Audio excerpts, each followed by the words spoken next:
It was supposed to be just a normal day at school, but instead, more than a dozen Spokane elementary students spent their day nursing cuts and bruises from a frightening crash. They were riding in two vans heading eastbound on Wellesley. The van in the front had to stop to avoid a child who was trying to cross the street. That's when the second van rear-ended it. And we've got KXLY4 in-depth coverage tonight with McKay Allen on why some parents were so upset they weren't told sooner about the crash. First, though, to KXLY4's Tania Dall live at the intersection where it happened. Tania? It's quiet out here tonight, but earlier today, a very different scene. 7 ambulances, the Spokane Fire and Police Departments, all responding to an accident that involved over a dozen elementary school students. You never know.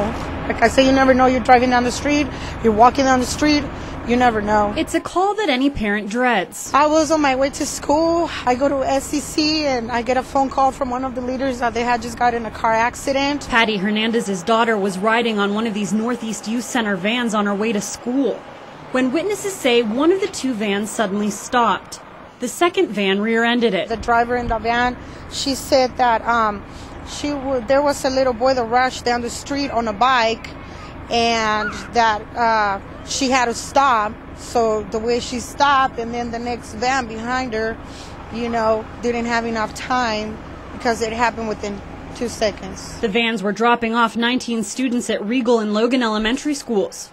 Traffic was rerouted as Spokane police and fire crews and emergency personnel helped the victims. I've seen a lot of accidents and such, but never this many emergency vehicles. Fire officials say ambulances had to take 14 kids and a driver to local hospitals for observation. The injuries that I saw all appeared to be fairly minor, some facial cuts. This concerned mom is just relieved to find out that her daughter is going to be okay. She's okay. She's just hurting a little bit on the leg. And Spokane police say all of those kids were wearing seatbelts at the time of that crash, and one of those drivers is being cited for following too closely. Reporting live, Tania Dall, KXLY4 HD News. Tania, thanks a lot. KXLY4's in-depth coverage continues tonight with McKay Allen at the Northeast Youth Center. And McKay, parents who showed up there were really relieved their kids were okay. Very relieved. Now, 15 to 19 kids involved in the accident were taken to area hospitals. 4 were here, though, until their parents arrived. They were here at the youth center. Now, they weren't hurt, but they were definitely shaken up.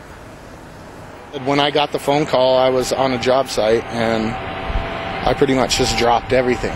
Relieved parents. I'm just glad my daughter's all right. And lucky kids. One of the seats almost broke and everyone was crying. I'm glad that we aren't in the van anymore. Colin Garcia was in one of the vans, one of only 4 kids in the accident whose injuries were so minor, just that he didn't have to go to the hospital. It was really scary, and I don't want to go back in the van. Colin says it happened fast, without warning. It was really loud.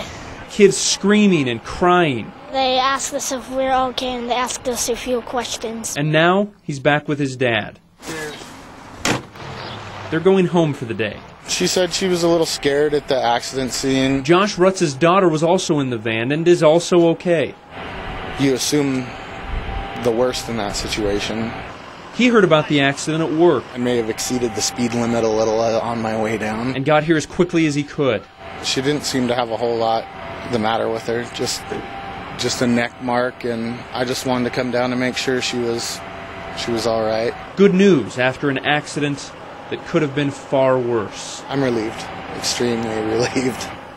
Now, some of the parents we talked to were a little bit frustrated. They say they didn't hear about the accident until 2 or 3 hours after it happened. Now, the youth center officials, we talked to them. They say they did the best job they could to contact parents as quickly as possible. First, they had to worry about how the kids were doing. Then they had to get their information straight before they then contacted parents as quickly as they could. Reporting live, McKay Allen, KXLY4 HD News.